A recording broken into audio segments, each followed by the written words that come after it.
listening to Your Secret is Safe with Me, non-judgmental talk about infidelity with Dr. Marie Murphy. If you're looking for new perspectives on complicated relationship issues, you've come to the right place. Days go by, they're crawling by. Hi, everyone. I'm Dr. Marie Murphy. I'm a relationship coach, and I help people who are engaging in anything they think counts as infidelity to deal with their feelings, clarify what they want, and make decisions about what they're going to do. No shame, no blame, no judgments. If you're ready to begin the process of resolving your infidelity situation in a way that's truly right for you, I can help you do it. I offer compassionate, confidential coaching via Zoom, which means we can work together no matter where you're located. The first step in working with me one-on-one is to schedule an introductory coaching session, and you can do that through my website, mariemurphyphd.com. Okay, as the title of today's episode would suggest, today we're going to talk about the importance of sex and sensuality and erotic connection. And the very important points that I want to convey to you are as follows. You do not do yourself any favors when you attempt to deny the importance of sex to yourself. You do not do yourself any favors when you attempt to minimize the extent to which you value and appreciate a particularly great sexual connection with a specific person or the existence of great sexual connections in general. And finally, you do not do yourself any favors when you tell yourself that great sex is really important to you, but shouldn't be. Here's the deal, people. If you can honestly acknowledge the extent to which good sex, however you define that, is important to you, you will have an easier time making relationship-related decisions you feel great about. If you do not honestly acknowledge the value you place on good sex, again, whatever that may mean to you, you are going to make relationship-related decisions a lot more complicated. Before I go any further, I want to make two important things clear. The first is that you do not have to consider sex important. Some people don't really like sex or don't want to have sex or don't want to prioritize sex, even if they do like it. And that is fine. The point of this episode is not that you should consider sex important or important in any particular ways or to any particular degree.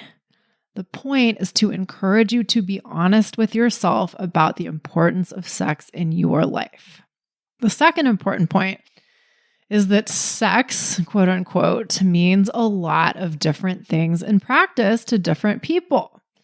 And that's a topic we could easily devote multiple podcast episodes to. But for today's purposes, I want you to know that when I'm talking about sex, I'm not talking about any particular actions or practices. I'm talking about whatever sex means to you. Also, today I'm going to talk about good sex, quote unquote, as I already have. And similarly, I'm not offering any fixed definition of what good sex means, or I should say, I'm not operating from any fixed definition of what good sex means. When I say good sex, quote unquote, I mean sex that you think of as good. Okay? Okay. With those things established, there are lots of reasons why folks have a hard time being honest with themselves about how much they value, quote unquote, good sex. And some, of course, have to do with what the anthropologist Gail Rubin calls sex negativity.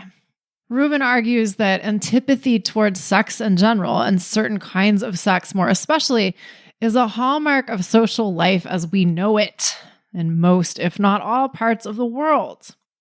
In other words, the pervasive notion that anything related to sex is just kind of bad, or at least isn't virtuous, circulates within the cultural fog, or the air we're all breathing.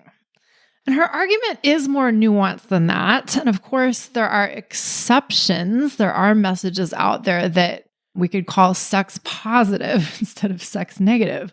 But I think it's important to recognize that we are likely to have been exposed to a lot of messages that discourage us from valuing sex without reservation or qualification.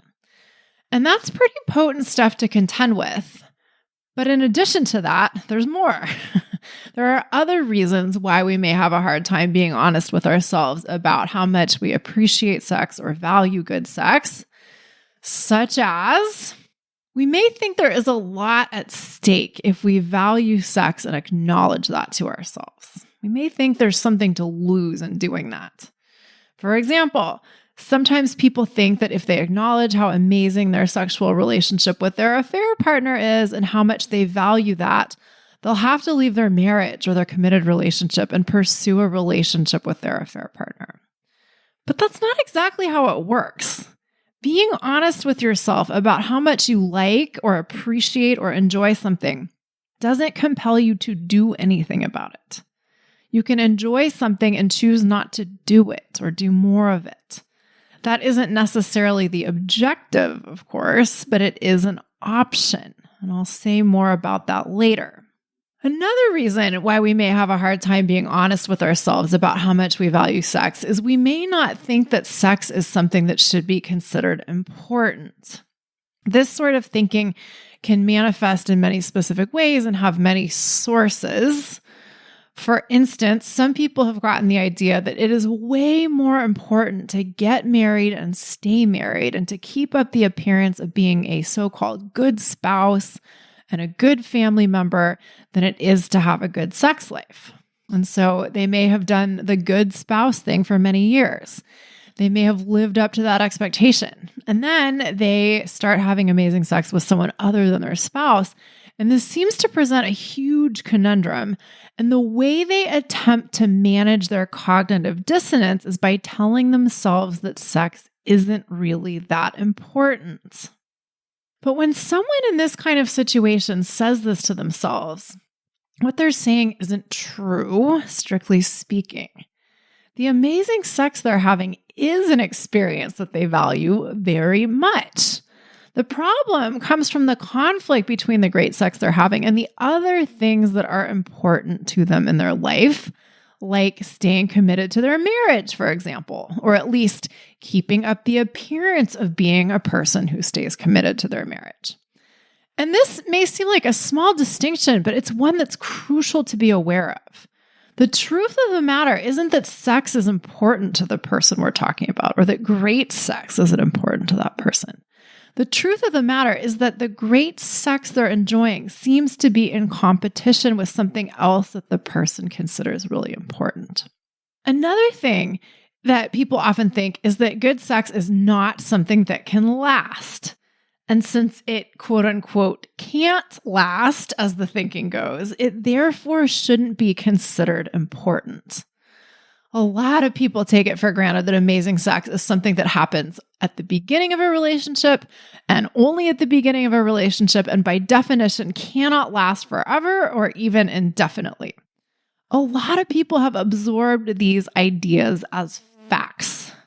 There are many things that we could say about that, but I'm going to say two things today.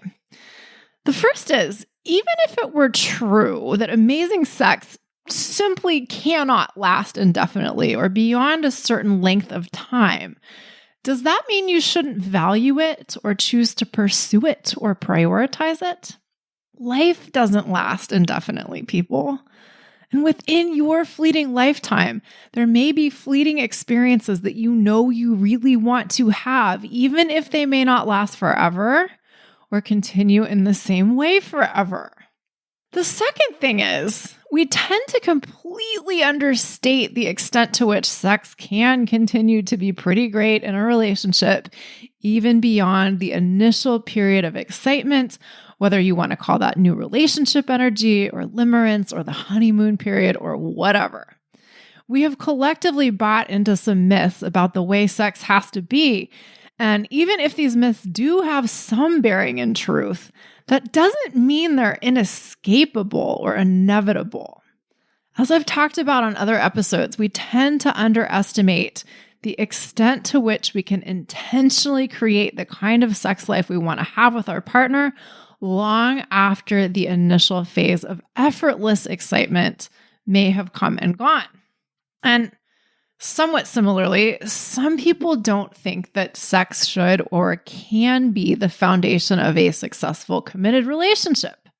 And again, here too, there are lots of things we could say about that. But for today's purposes, I want you to consider the question of whether great sex needs to translate into a committed long-term relationship. Sometimes people who are in committed, established relationships operate under the implicit assumption that if they're going to leave their committed relationship, they'd better be heading into another relationship, another committed relationship. And sometimes that thinking is actually explicit, not just implicit. The thinking is that leaving their established relationship will have been a bad choice if they don't wind up in a committed relationship with their affair partner. And that operating assumption occasions questions about the viability of the relationship with their affair partner. People ask themselves, is it just about good sex? Is there anything else to it? And what happens if the really great sex doesn't last? And how can I know the answers to all of these questions at this stage in my situation? And how am I supposed to make any decisions about what to do about anything if I can't know the answers to my questions at this stage in my situation, right? I want you to ask yourself if you think you need a guarantee that the relationship with the person you're having great sex with will turn into a committed relationship in order to decide whether or not you want to pursue that relationship. And if you do think you need that kind of a guarantee, I want you to ask yourself why. Your answers to these questions promise to reveal some important things to you about your priorities and perhaps about your fears as well. I want to suggest that you could choose to pursue a relationship simply because the sex is great in that relationship, and that's what you want to prioritize in your life right now. Even if there's no guarantee that that relationship will end up being a partnership that's equally great in other ways, you could still make that choice. Now, of course, you might not want to make that choice. You might decide that great sex isn't a good enough reason to leave one relationship and pursue another, or to make any other kinds of choices. But in order to make these kinds of decisions, you may need to take some time and make the effort to get really clear on the value you place on sex in your life right now. Why do you appreciate sex or good sex? Why is it legitimate for you to appreciate good sex and make it a priority in your life? A lot of people have never asked themselves these kinds of questions. A lot of people have never had this kind of a conversation with themselves about this stuff. And if you haven't asked yourself these questions, if you've never had this kind of a conversation with yourself, you might want to have it now. You might want to ask yourself these questions now. There are so many different reasons why having sex at all might be important to you, and why it might be important to you to have good sex, whatever that means for you, or sex in a particular way. We can make sex mean anything to us, and people tend to make it mean a lot of different things. For instance, we may value the physical pleasure we get from sex, or the physical pleasure that's intertwined with emotional pleasure and psychological pleasure. Some people would say that there are even more levels of pleasure that can be experienced from sex, like spiritual ecstasy or even intellectual satisfaction. So my very short list of ways in which you might find sex pleasurable isn't meant to be exhaustive.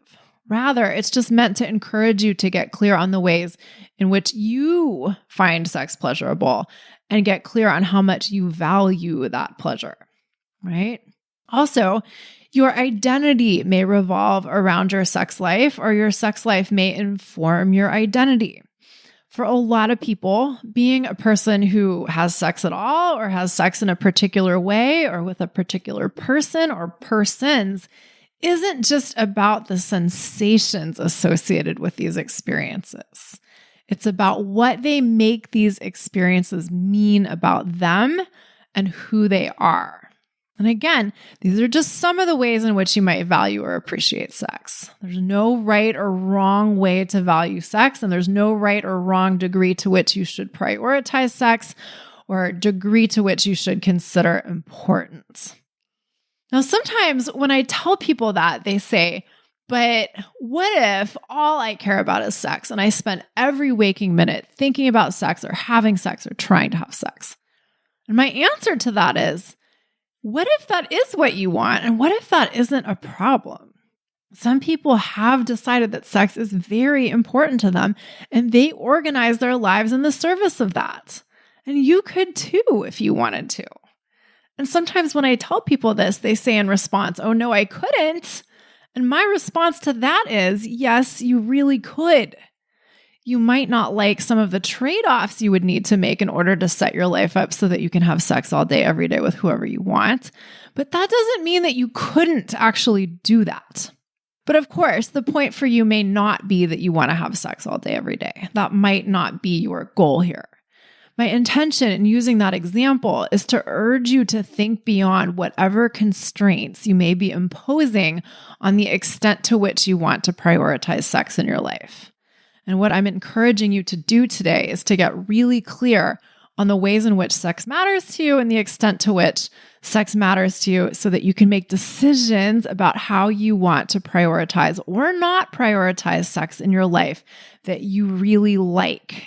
Interestingly, being clear on the value you place on sex and on good sex or great sex or amazing sex does not just help you pursue these kinds of experiences.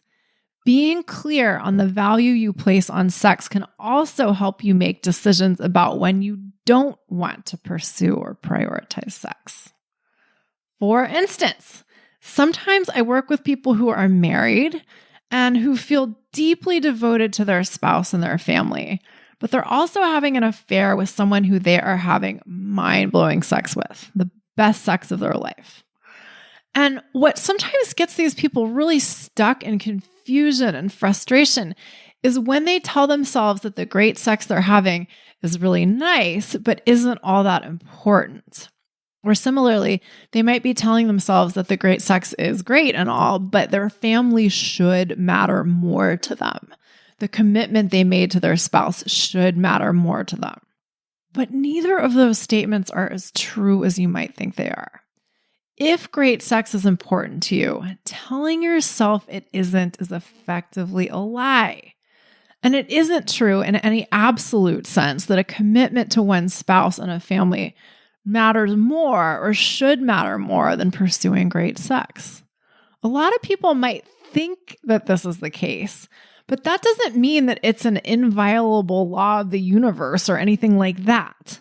And moreover, when we try to use this kind of reasoning with ourselves, that is, when we try to convince ourselves of things that aren't technically true, we usually resist. And why wouldn't we? If you are deeply devoted to your family and you are also enjoying the amazing experience of having really great sex with someone who you technically aren't supposed to be having sex with, you do have the option of allowing both things to be true for you at once. I want to be devoted to my family, and I also want to have great sex with this other person. Sometimes we think our head will explode if we allow seemingly competing things to be true at once for us, but it probably won't literally explode. And when we allow ourselves to be honest about all of the things we want, we're better able to make choices about what we're actually going to do with those desires or how we're going to act upon our preferences. Some people who are married decide to give up their relationship with their affair partner who they were having the amazing sex with because they would prefer to do that than give up their marriage and their family. And although they may not be excited about relinquishing their sexual relationship with their affair partner, they are okay with their decision to do so because they really want to honor the commitment they made to their spouse and work on that relationship, and they really want to keep their family together. That's very different from not wanting to deal with the inconvenience of getting divorced, by the way. And in making this decision, they're not saying that sex isn't important to them or shouldn't be as important to them as their marriage and their family. They're saying, both of these things are important, and for reasons that I like, I'm choosing one thing over another. And you can do this too. You can really enjoy something and really value it and really appreciate it and still not choose it. You may decide, great sex is really important to me, but other things are even more important to me, or at least are more important to me right now. Or you may decide that great sex is so important to you that you want to make it a high priority in your life. And that may mean that you do choose to leave your marriage so that you can pursue great sex elsewhere. But that doesn't have to mean that you abandon your family. Rather, it may mean that you find different ways of being a family with your family members, even if you aren't married to your spouse anymore. Also, if you decide that you want to prioritize your commitment to your relationship with your spouse or your committed partner over the great sex you've been having with someone other than them, you still have the option of working on your sex life with your spouse. Even if you've never had great sex with them before, that doesn't mean you never can. But making this choice may mean that you forego a certain sexual relationship or a certain set of sexual experiences that were really important to you, at least in the short term. So it's important to keep in mind that sometimes the way we're framing our options isn't the most helpful way of looking at them.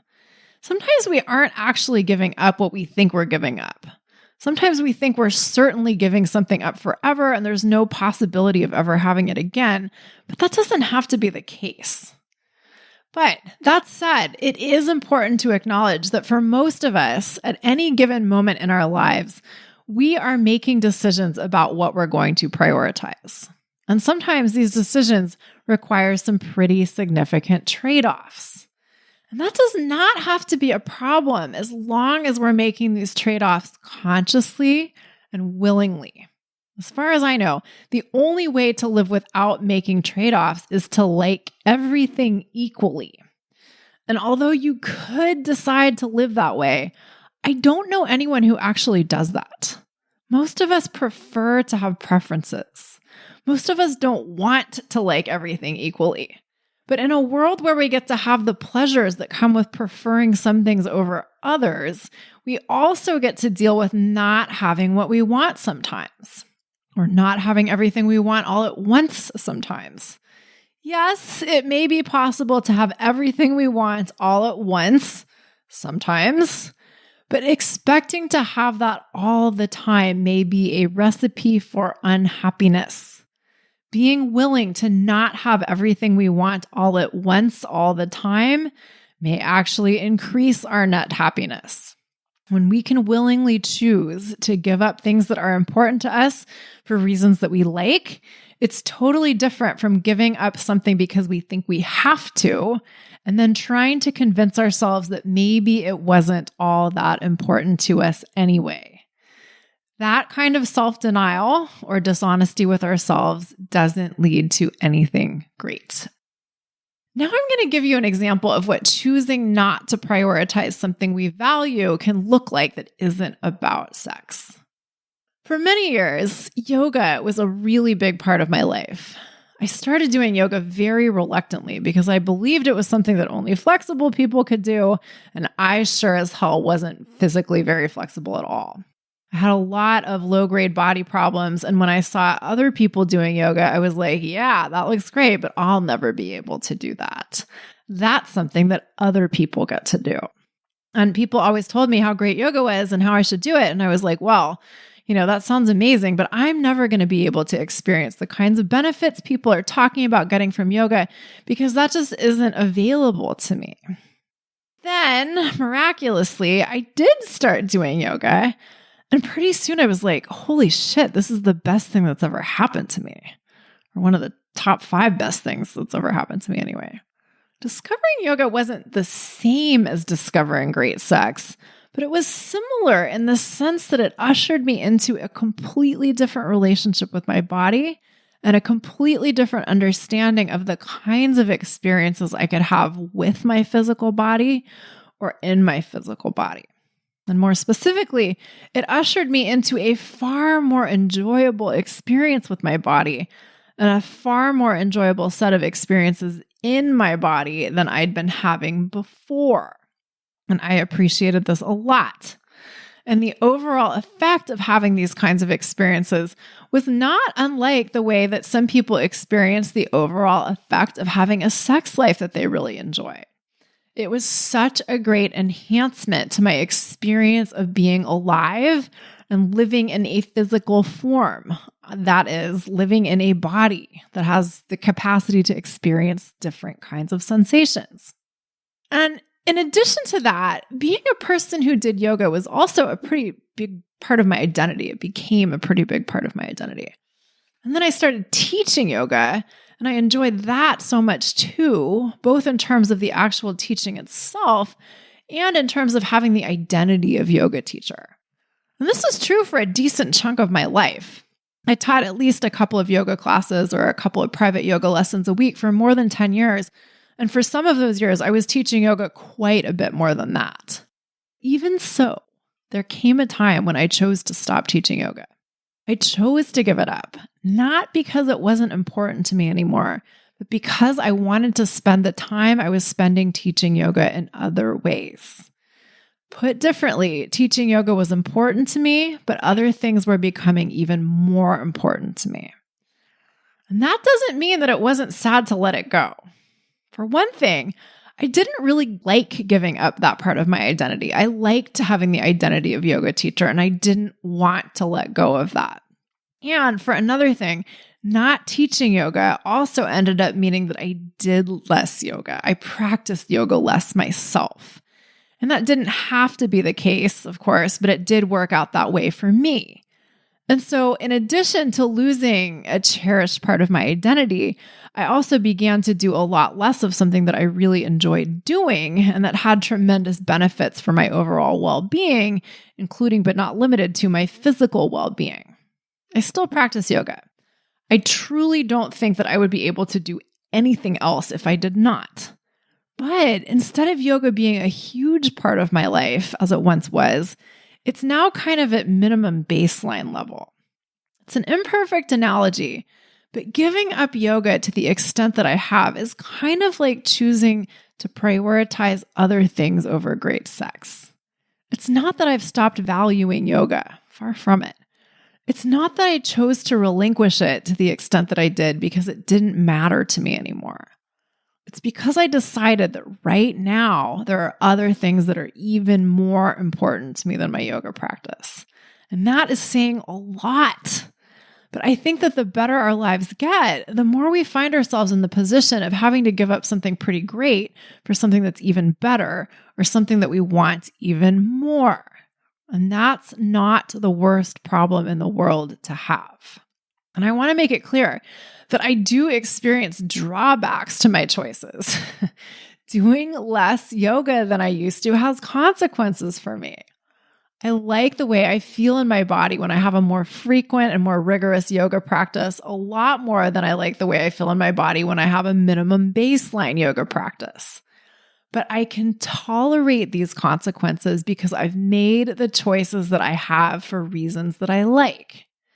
And I know that I can make adjustments in this department if I choose to. Could start doing more yoga again. I could make room for that in my existence.